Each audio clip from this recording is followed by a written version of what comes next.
हैं। मुझे पूरा उम्मीद है कि आप लोग स्वस्थ होंगे, मस्त होंगे, आपकी तैयारी बेहतर ढंग से चल रही होगी। जो भी आगामी कॉम्पिटिटिव एग्जाम है उसकी तैयारी में आप लोग जुट गए होंगे। इस उम्मीद और आशा के साथ मैं एक छोटा सा टॉपिक लेकर आया हूं, लेकिन ये छोटा सा टॉपिक किसी भी कॉम्पिटिटिव एग्जाम के लिए बहुत ही महत्वपूर्ण है।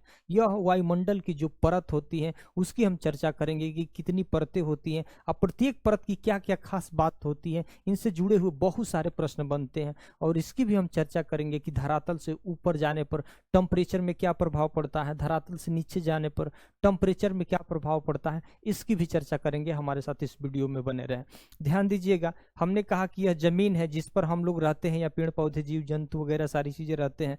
जैसे हमने कहा कि इस पे हम लोग रहते हैं, इसी पे मान के चलिए पेड़ पौधे भी रहते हैं, इसी पे छोटे छोटे जीव भी रहते हैं, मान के चलिए छोटे छोटे जीव हैं। ठीक, अब यहाँ देखना है कि हमारे सर के ऊपर, जैसे हम पृथ्वी पर रह रहे हैं तो हमारे सर के ऊपर क्या है, सूर्य है, सूर्य भगवान है ना। तो यहाँ से सूर्य की किरणें हमारे पृथ्वी पर पहुंचती है ना। तो अब भी ध्यान देना है, हम बताना क्या चाहते हैं कि धरातल से जस्ट हम लोग ऊपर जाते हैं तो तापमान घटता है कि बढ़ता है, धरातल से नीचे जाएंगे तो तापमान घटता है कि बढ़ता है। ये आपके जहन में सवाल होगा ना, तो कमेंट करके जरूर बताएं।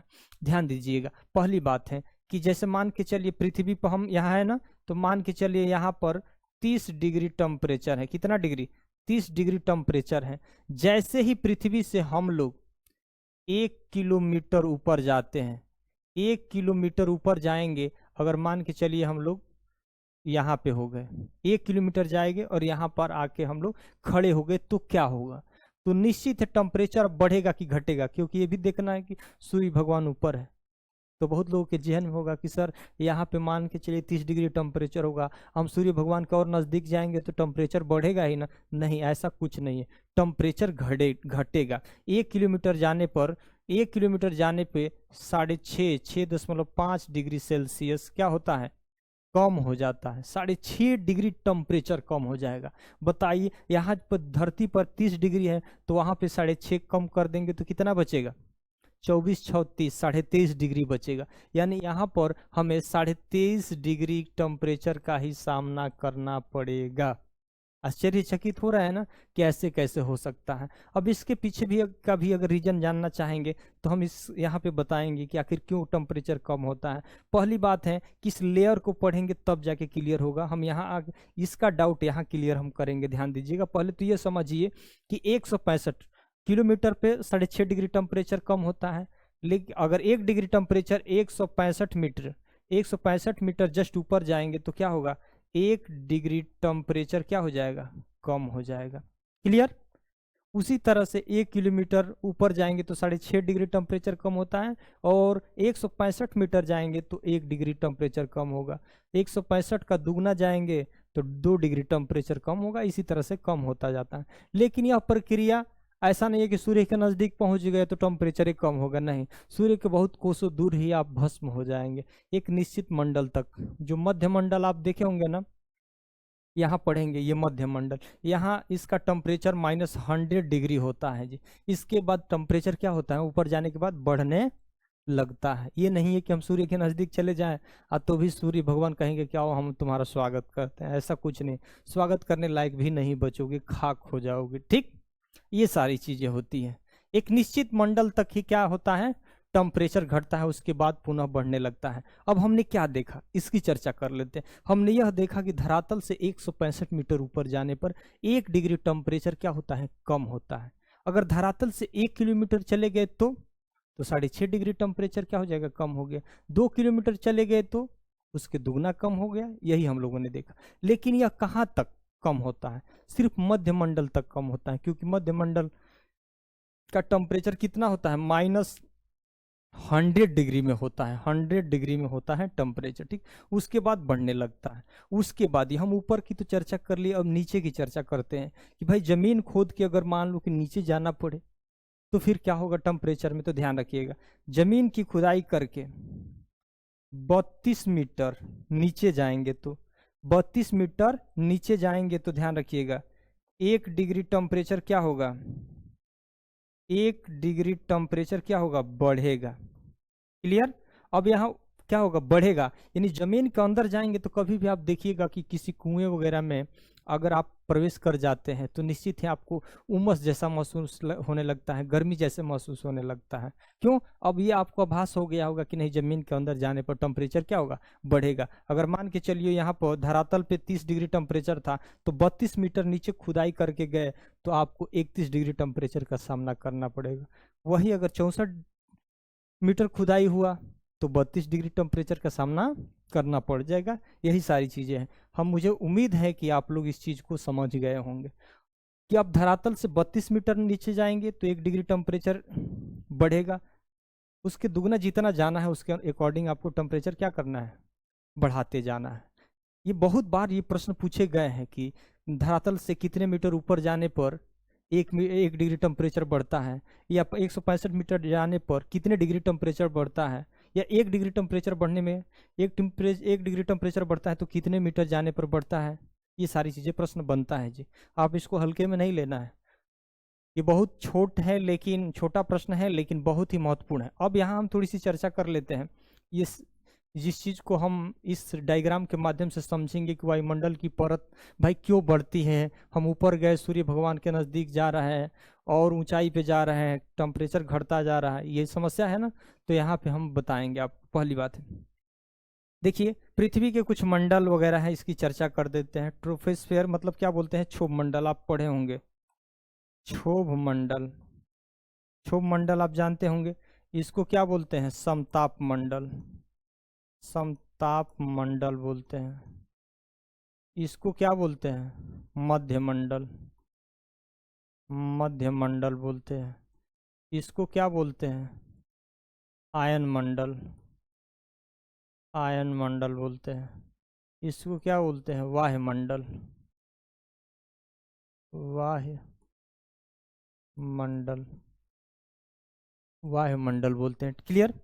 वायुमंडल की कितनी परतें हुई, क्षोभ मंडल, समताप मंडल, मध्य मंडल, आयन मंडल और वायुमंडल। ये मंडल है, ये इंग्लिश में दिया है, ये भी ध्यान रखिएगा। उसके बाद इसकी हम थोड़ी बहुत चर्चा करेंगे कि हर मंडल की कुछ खास बातें, इससे तो बहुत प्रश्न बनते हैं ना, ये जानना बहुत जरूरी है, ध्यान दीजिएगा। पहली बात है, प्रश्न बार बार पूछा जाता है, देखिए उन प्रश्नों की हम चर्चा करते हैं। सारे प्रश्न इसके वायुमंडल का मुझे याद है। प्रश्न पूछा जाता है कि किस मंडल में मौसमी घटनाएं घटती हैं।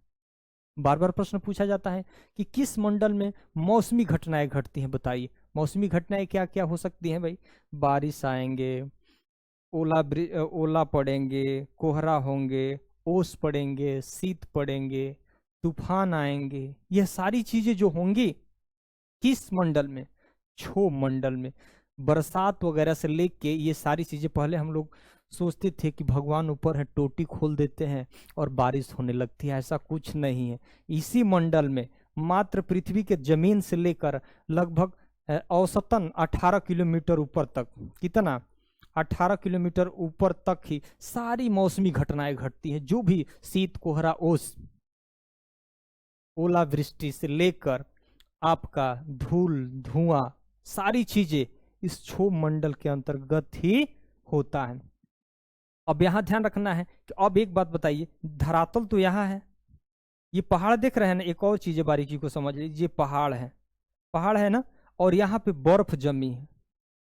अब बताइए, यहाँ पे हम लोग होते तो मान के चलिए 30 डिग्री टेम्परेचर का सामना करना पड़ता, और यहाँ पे जाने पर बर्फ पिघल जाना चाहिए ना, नहीं पिघला है। क्यों नहीं पिघला है? आपको याद होगा, एक बार बार छोटे छोटे क्लासों में आपको पढ़ाई गई होगी कि बताओ जी माउंट एवरेस्ट कितना ऊंचा है, तो आप लोग बताते होंगे सर माउंट एवरेस्ट 8,848 मीटर ऊंचा है या 50 मीटर ऊंचा है, पढ़ाया गया है ना। अब बताइए माउंट एवरेस्ट यानी किसके, समुद्र तल, जो समुद्र तल से किसी भी स्थान की अगर ऊंचाई को मापा जाता है तो पानी ही एक ऐसा लेवल है जो एकदम हर जगह समान होता है। क्योंकि जमीन, बलिया की जमीन कुछ और है, बनारस की जमीन कोई कुछ और है, दिल्ली की जमीन कुछ और है, ये घटता बढ़ता है, इसीलिए पानी के लेवल से ही किसी की भी ऊंचाई मापी जाती है। अब धरातल से 8,848 किलोमीटर टेम्परेचर है, तो ध्यान दीजिए, तो 8,848 का किलोमीटर मतलब 8,000 मीटर, मतलब 8 किलोमीटर, 8,800, इसका मतलब है लगभग 9 किलोमीटर। ध्यान रखिएगा, कितना 9 किलोमीटर ऊंचा, जैसे मान के चलिए माउंट एवरेस्ट है, यानी जमीन, जिस जमीन पर हम वहां से लेकर 9 किलोमीटर माउंट एवरेस्ट की ऊंचाई है। तो हमने यहाँ क्या बताया था, अगर आपको याद होगा, हमने बोला था कि देखो जी 1 किलोमीटर जाओगे, कितना 1 किलोमीटर ऊपर जाओगे तो कितना डिग्री टेम्परेचर कम होगा, 6.5 डिग्री टेम्परेचर क्या होगा, कम होगा। तो 9 किलोमीटर जाओगे तो कितना कम हो जाएगा जी, 9 चौका 36, लगभग 35-40 डिग्री टेम्परेचर कम हो जाएगा। अब पृथ्वी पर मान के चलो कि 30 डिग्री टेम्परेचर है, और वहां पे जाओगे तो 40 डिग्री कम हो गया, तो हम माइनस में ना होगा, तो माइनस पे होगा तो बर्फ ही नहीं जमेगा जी। तो ये चीजें होती है, इसीलिए कभी देखना बड़ी बड़ी पहाड़ों और चोटियों पर अगर कभी घूमने का मन किया या घूमने गए होगे तो देखते होगे बर्फ की चादरें से ढकी होता है। क्यों? क्योंकि टेम्परेचर वहां पे कम हो जाता है, माइनस हो जाता है। ठीक वही चीजें हैं, किसी भी पर्वत पठार पे आप यात्राएं कर लीजिएगा, जब इस तरह का दृश्य दिखाई दे तो हमें याद कर लीजिएगा कि सर नहीं बताए थे, आप सही बता रहे थे, ऊपर जाने पर टेम्परेचर कम होता है, लेकिन ये भी बात बताए थे कि एक निश्चित मंडल तक जाने पर ही टेम्परेचर कम होता है। ठीक, ये सारी चीजें थी। अब इसमें एक चीजें ध्यान रखना है, एक चीजें ये ध्यान रखना है कि क्षोभ मंडल में सारी मौसमी घटनाएं घटती हैं, उसके बाद जस्ट क्या आता है जी, समताप मंडल। क्या आता है? समताप मंडल। ध्यान रखना, समताप मंडल में क्या होता है, समताप मंडल एक ऐसा स्थिर टेम्परेचर वाला होता है, इसमें किसी प्रकार की मौसमी घटनाएं नहीं घटती हैं। पहला मंडल में तो मौसमी घटनाएं घटती थी, दूसरा मंडल था समताप मंडल, इसमें जो था कोई भी मौसमी घटनाएं नहीं घटती हैं। ये एक निश्चित टेम्परेचर होता है, स्थिर होता है, लेकिन यह वायुयान उड़ाने के लिए आदर्श स्थान होता है। जितने भी एरोप्लेन वगैरह होती हैं, जो भी प्लेनें वगैरह होती हैं, हवाई जहाज होती हैं, वह क्षोभ मंडल के बाद वाला जो मंडल है समताप मंडल, उसी में उड़ाई जाती है। क्यों? क्योंकि हो सकता है कि इस मंडल में आप उड़ाएं, आंधी आ गई, तूफान आ गई, बरसात आ गई, तो दुर्घटनाएं घटने की संभावनाएं पूरी तरीके से बनी रहती हैं। इसीलिए कभी भी एरोप्लेन को 30 किलोमीटर के इर्द गिर्द ही क्या किया जाता है, उड़ाया जाता है। पहली बात है, इसके लिए आदर्श स्थान है। इसी समताप मंडल में ओजोन लेयर भी पाया जाता है। O3 का नाम सुने होंगे ना, ओजोन परत का नाम सुने होंगे, ओजोन परत का नाम सुने होंगे। ओजोन परत क्या होती है, इसकी भी थोड़ी बहुत अगर चर्चा कर लें। पहली तो बताइए कि ओजोन दिवस कब मनाया जाता है, यहाँ से प्रश्न पूछा जाता है कि ओजोन दिवस कब मनाया जाता है। 16 सितंबर को मनाया जाता है ओजोन दिवस। उसके बाद ओजोन दिवस किस मंडल में है, तो समताप मंडल में पाया जाता है ओजोन लेयर। इसका ये क्या रोकता है जी, तो आपको पता होगा कि ओजोन परत जो होती है, ओजोन परत एक मोटी लेयर होती है जो कि यहाँ से सूर्य से जो किरणें आती हैं, इसमें कुछ अल्ट्रावायलेट रेज भी आती है, जिसको बोलते हैं पराबैंगनी किरणें। क्या बोलते हैं? पराबैंगनी किरणें आती है। और यहाँ पे मान के चलिए इस धरातल पे हम लोग खड़े हैं, हमारे ऊपर कम से कम, हमारे ऊपर यहाँ से ये 18 किलोमीटर, 18 से ये 50 किलोमीटर के आसपास में होता है समताप मंडल। यहाँ से 30-35 किलोमीटर के रेंज में ये होंगी, ये ओजोन लेयर होती है, जिसको बोलते हैं O3। इसका क्या काम है जी, इसका क्या काम है कि सूर्य से जो भी हानिकारक किरणें होती हैं, धरातल पर आने से क्या करती हैं, रोकती हैं। धरातल पर आने से क्या करती हैं, रोकती हैं, उसको धरातल पर नहीं पहुंचने देती हैं। क्यों? क्योंकि अगर वो धरातल पे पहुंच जाएगी तो क्या होगा, धरातल पर पहुंच जाएगी तो बहुत सारी हम लोगों की बीमारियां हो जाएगी। कौन कौन सी बीमारी हो सकती हैं? हो सकता है कि मस्तिष्क संबंधी बीमारी हो सकती है, कैंसर संबंधी बीमारी हो सकती है, त्वचा में बहुत प्रकार के रोग हो सकते हैं, आंख संबंधी बीमारी हो सकती है, बहुत सारी बीमारियां हो सकती हैं। इसीलिए कहा जाता है ना कि बहुत सारे इंसान जो है कि CFC वगैरह, बहुत सारे जो कि प्रशीतक के रूप में प्रयोग किया जाता है, जो फ्रीजर वगैरह, रेफ्रिजरेटर वगैरह प्रयोग किया जाता है, जिसमें प्रशीतक के रूप में प्रयोग किया जाता है जो भी केमिकल वगैरह, उसका उपयोग इंसान कम करे। अगर उपयोग कम नहीं होगा तो ये ओजोन लेयर में क्या हो जाएगा, छिद्र हो जाएगा। और जब ओजोन लेयर में छिद्र हो जाएगा तो निश्चित है यहाँ से अल्ट्रावायलेट किरणें जब आएंगी धरातल पर तो किस पर पड़ेंगी, हमारे और आप पे पड़ेंगी, मनुष्य जानवरों पे पड़ेंगी, तो सारे लोग एक बीमारी का बड़ा जड़ हो जाएगा। इसीलिए कहा जाता है कि कम से कम ये जो शीतलक के रूप में हम लोग प्रयोग करते हैं जिस पदार्थ का, उसका प्रयोग इंसान कम कर दे, नहीं तो ओजोन लेयर क्या हो जाएगी, छिद्र हो जाएगी। छिद्र हो जाएगी तो बड़ी घटनाएं घटने की संभावनाएं आगे बन सकती हैं, ध्यान दीजिएगा। समताप मंडल में उसके बाद ये मध्य मंडल है जी, यह मध्य मंडल है। इसमें टेम्परेचर 100 डिग्री माइनस में होता है। इसका काम क्या है, यहाँ से एक प्रश्न बनता है कि उल्का पिंड की घटनाएं किस मंडल में घटित होती हैं। तो समताप मंडल में, ये उल्का पिंड देख रहे हैं ना, उल्का पिंड कभी कभी आप रात में या छत वगैरह में सोए रहते हैं, कभी छत पे सोते हैं तो देखते हैं कि एक आग का गोला धधकता हुआ जाता है, 2 ही 3 सेकेंड में क्या होता है, समाप्त होता है, जल जाता है। तो हम लोगों के माता पिता वगैरह चाहे जो भी सगे संबंधी है वो लोग बोलते हैं कि नहीं भाई कोई देवता है, अंगुली लगाओ मुंह में, 5 फलों का नाम लो, कई तरह की बातें करते रहते हैं। लेकिन ये क्या होता है, रियल में ये होता है उल्का पिंड होता है। क्योंकि देखो जी, अंतरिक्ष में बहुत सारे अपशिष्ट पदार्थ वगैरह भरे हैं, जो भी ग्रह वगैरह के टुकड़े उकड़े हैं जो आते हैं वायुमंडल में, घर्षण करते हैं, घर्षण करके क्या होते हैं, जल के भस्म हो जाते हैं। कभी कभी यह पृथ्वी पर भी आ गिरते हैं तो बड़ा बड़ा क्षेत्र को क्या करते हैं, तहस नहस भी कर देते हैं, ध्यान दीजिएगा। तो प्रश्न पूछा जाता है कि उल्का पिंड की घटनाएं किस मंडल में घटित होती हैं, तो मध्य मंडल में। उसके बाद थर्मोस्फेयर है जिसको आयन मंडल बोलते हैं। यह आयन मंडल बोलते हैं, इसमें क्या होता है, जो भी रेडियो तरंगे होती है इसमें परावर्तित होती हैं, जितने भी सैटेलाइट वगैरह ये सारी चीजें होती हैं इसी मंडल में प्रक्षेपित किया जाता है। जो भी सैटेलाइट वगैरह इसी प्रक्षेपित किया जाता है। उसके बाद वायुमंडल है जी, वायुमंडल में जितनी भी हल्की गैसें होती है, जैसे हीलियम हो गया, हाइड्रोजन वगैरह, जितनी भी गैसें होती हैं, जितनी भी हल्की गैसें होंगी सब ऊपर हो जाएंगी। उसके बाद जैसे मान के चलिए यहाँ से 18 किलोमीटर इसकी औसतन दूरी होती है, ये 50 किलोमीटर हो जाएंगी, और ये 80 किलोमीटर हो जाएंगी, 80 किलोमीटर, ये 640 किलोमीटर, ये 1000 किलोमीटर हो जाएगी। उसके बाद अनंत तक सूर्य भगवान तक ये दूरी हो जाएंगी। दूरी से प्रश्न नहीं पूछा जाता, इनसे प्रश्न पूछा जाता है। एक और चीज यहाँ से प्रश्न पूछा जाएगा, ध्यान रखिएगा कि वायुमंडल की मतलब पृथ्वी की धरातल से ऊपर की तरफ जाने पर वायु का घनत्व बढ़ता है कि घटता है। एक चीज ये प्रश्न होता है। किसी भी बेहतर कंपटीशन एग्जामों के लिए प्रश्न मैं बता रहा हूँ, हल्के में इन प्रश्नों को मत लीजिएगा कि छोटा सा टॉपिक उठाया है सर क्या बता रहे हैं। आपको मैं इन प्रश्नों के माध्यम से इस प्रश्न के बारे में आपको जानकारी हो जाएगा कि हमने प्रश्न किया कि एक बात बताइए कि क्षोभ मंडल से ऊपर की तरफ जाने पर वायु दाब में क्या प्रभाव पड़ता है।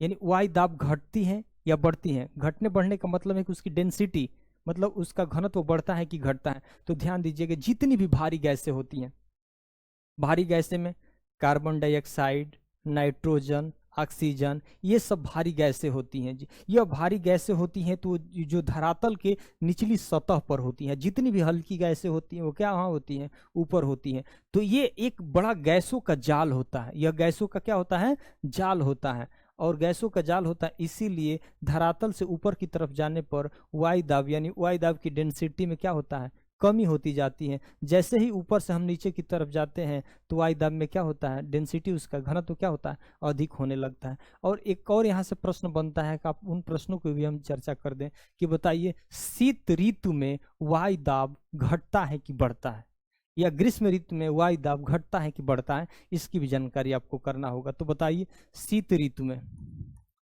शीत ऋतु में, ऋतु कैसे लिखा जाएगा यार, ये मार्कर मेन हमारे लिए समस्या भी है। शीत ऋतु और ग्रीष्म ऋतु,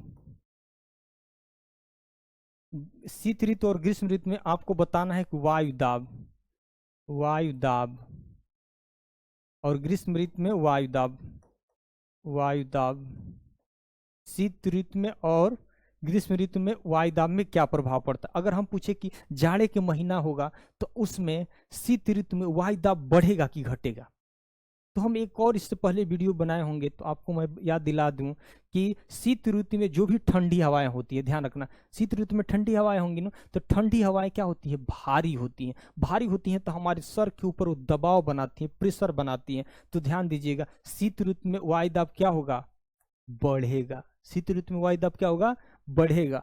ग्रीष्म ऋतु में वायुदाब क्या होगा, घटेगा। क्यों, क्योंकि आपको पता है कि वायुमंडल में टेम्परेचर अधिक होगा तो गैसें क्या होंगी, गर्म होंगी, और गैसें जब गर्म होती हैं तो उनकी टेंडेंसी होती है कि वो धरातल से क्या करेंगे, ऊपर की तरफ भागना शुरू करेंगे। जब हमारे ऊपर जब ऊपर भागेंगे तो प्रेशर नहीं बना पाएंगे, इसलिए वायुदाब क्या होता है, कम होता है। दूसरी बात, अगर हम कहें कि वायु, यहाँ से भी प्रश्न बनता है कि वायुदाब को मापने का जो इकाई होता है उसका क्या नाम है, ये बताइए। तो आपको बताना है वायुदाब की मापने की इकाई क्या है, बैरोमीटर है। मुझे पूरा उम्मीद है कि जो भी मैंने पढ़ाया बहुत सारे यहाँ से प्रश्न आपके एग्जाम में बने होंगे, या प्रैक्टिस सेट लगाते होंगे तो उनमें ये ऐसे प्रश्न आते होंगे। अगर यह आपको वीडियो अच्छा लगा तो निश्चित मैं आपसे उम्मीद करूंगा कि रात को लगभग 12:30-1 बज रहे हैं, आप इस सेशन को लाइक करें, क्योंकि आपके लिए मैं बेतोड़ मेहनत कर रहा हूं। तो आपका एक लाइक, एक सब्सक्राइब हमारे लिए अपार मात्रा में ऊर्जा देगा।